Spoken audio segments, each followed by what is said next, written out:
One Chevy transmission has been running in drag cars and tow rigs for over 60 years without quitting. Another started falling apart so fast that General Motors was hit with lawsuits from owners with barely 50,000 miles on the clock. I have rebuilt every one of them. Today we look at the 3 worst and the 4 best Chevy transmissions of all time.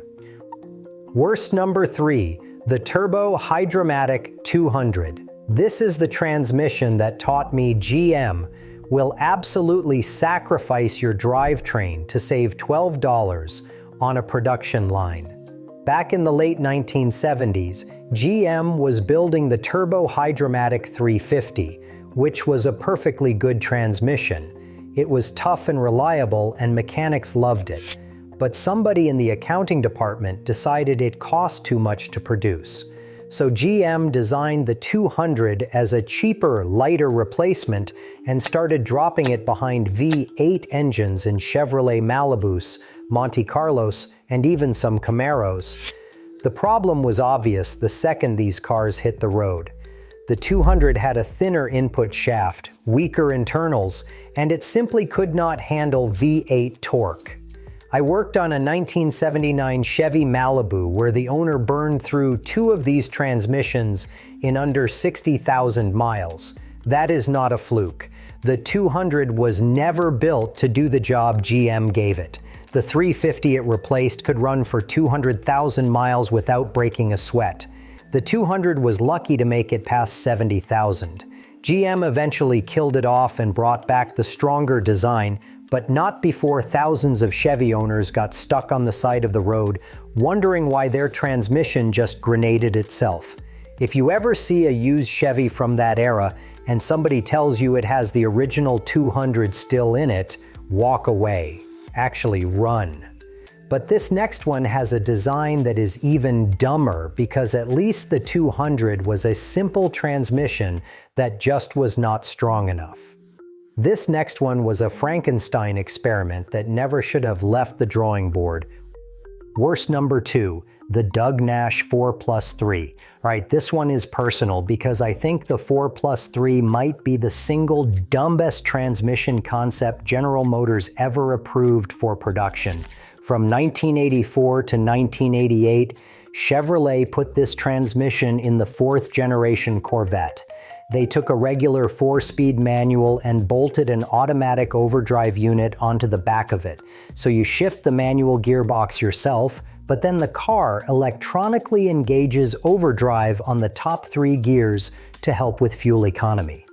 Sounds clever on paper. In reality, it was a nightmare. The overdrive unit used a computer-controlled solenoid system that failed constantly. When the overdrive went out, you were stuck in a regular 4-speed with a heavy, complicated, failure-prone attachment hanging off the back of your transmission tunnel. The electronics were unreliable, the engagement was clunky, and the repair costs were brutal because hardly any shop knew how to work on the overdrive section. I personally think General Motors only built the 4+3 because they were terrified of the government's fuel economy regulations and panicked. The Corvette needed better highway mileage numbers, and this was their hack. Almost every serious Corvette owner I have talked to either already swapped theirs out for a proper 6-speed manual or is planning to. When your transmission's biggest legacy is how many people ripped it out and replaced it, that tells you everything. And now we get to the single worst Chevy transmission I deal with in the modern truck world, and it is not even close. Worst number 1, the General Motors 8-speed automatic. This is going to make some people angry, but I do not care. The 8-speed automatic that General Motors started putting in Silverados, Sierras, Tahoes, and Suburbans around 2015 has been one of the biggest headaches in the modern truck world. The torque converter shutter problem alone has generated enough forum posts to fill a library. Here is what happens. You are driving your Silverado at highway speed, maybe 45 to 60 miles per hour, and the truck starts shaking like the transmission is about to fall out. That is the torque converter failing to lock up properly.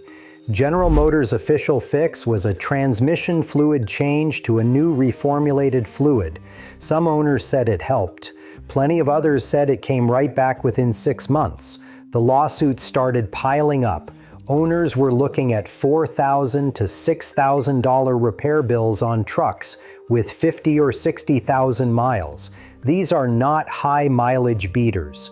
These are trucks that should still be under their second oil change. I had a customer bring in a 2017 Silverado 1500 with this exact shudder at 52,000 miles. The dealer wanted $5,200 for the fix on a truck he was still making payments on. I have to be real with you. General Motors knew about this problem for years, and their response was slow. The fluid change bulletin felt like a band-aid, not a cure. Meanwhile, you had Silverado owners on forums comparing notes, finding out that some trucks needed the torque converter replaced entirely, while others got the shudder back after every fluid change. The inconsistency alone drove people crazy. If you are shopping for a used Silverado or Sierra from around 2015 to 2019, check the transmission service history before you sign anything. Ask specifically about torque converter shudder. And if the seller says they already had the fluid changed, ask how long ago, because the shudder has a habit of coming back. I have seen too many people buy a clean-looking truck and end up with a $5,000 transmission bill within the first year of ownership. Now those are the three you want to avoid. But Chevy has also produced some transmissions that are flat out incredible. The first one on the best list has been earning respect at drag strips since the muscle car era.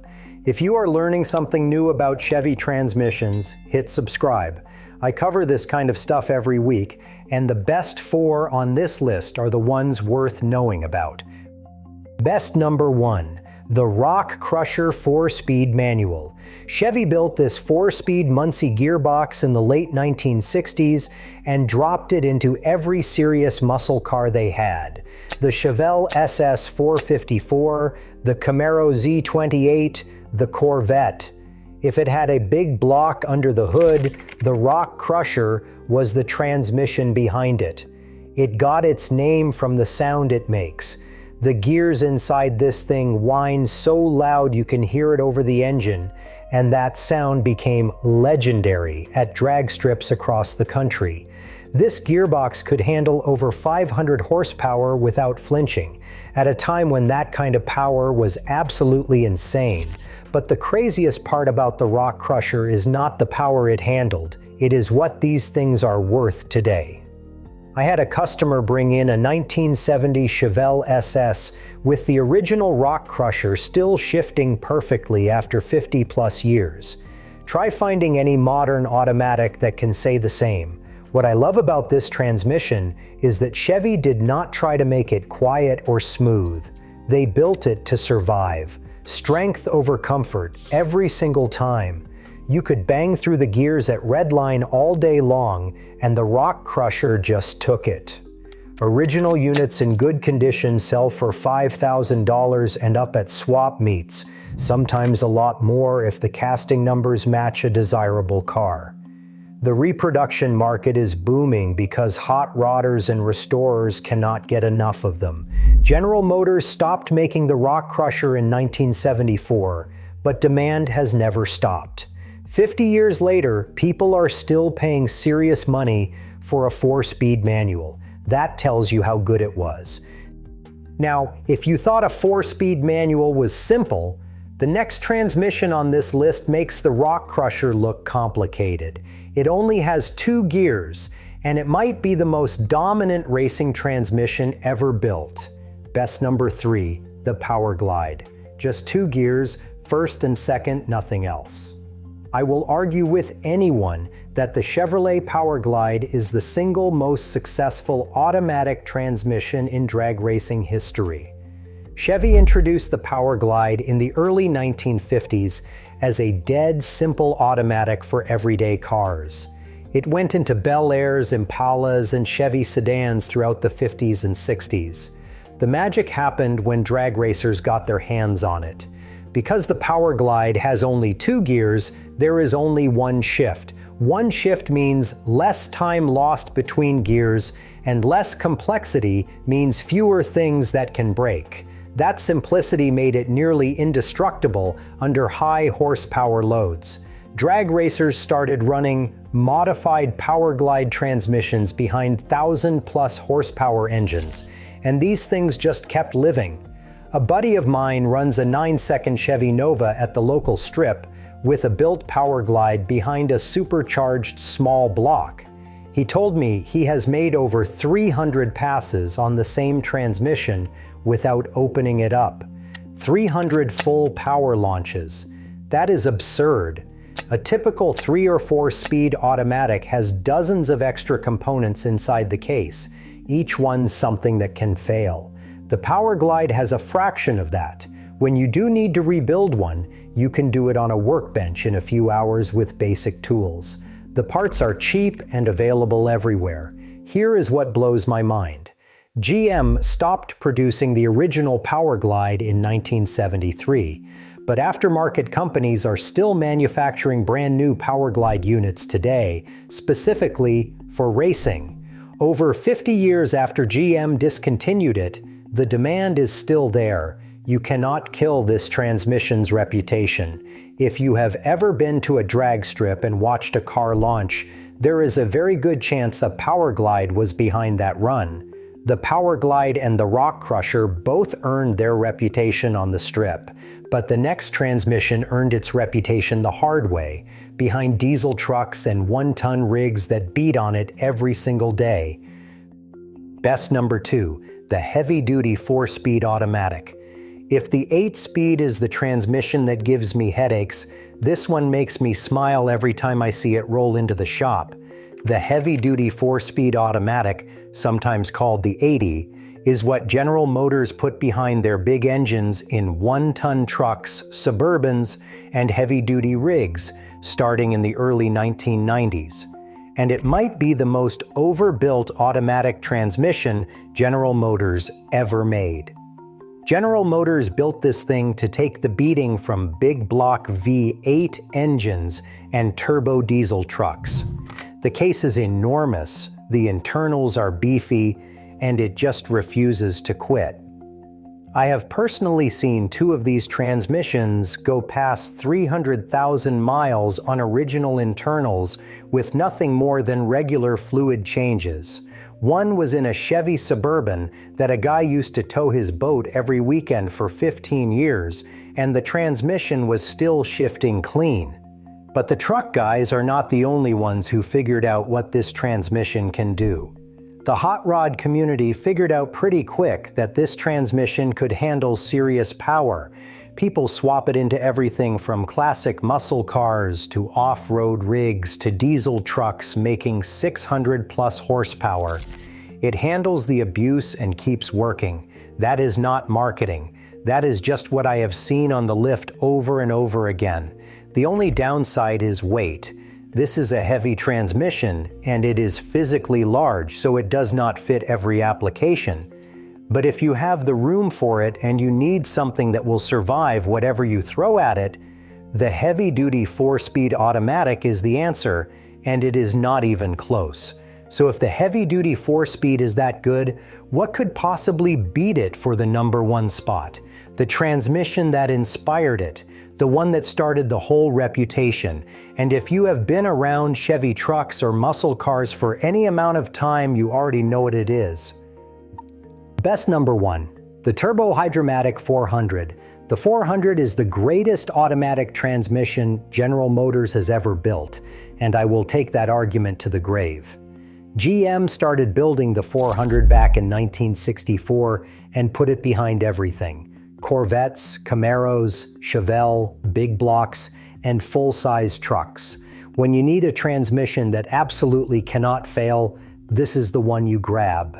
The 400 was built like a bank vault. 3 speeds, massive internals, and a reputation for surviving abuse that would destroy anything else on this list. Drag racers ran them behind supercharged big blocks. Off-roaders beat them through rock trails.